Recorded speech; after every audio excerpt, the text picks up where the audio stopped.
What lies ahead for you at the other side of action?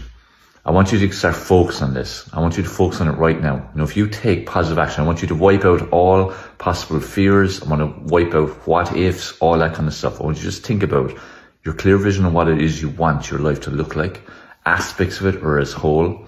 And if you take positive, progressive, forward moving action, what lies ahead for you?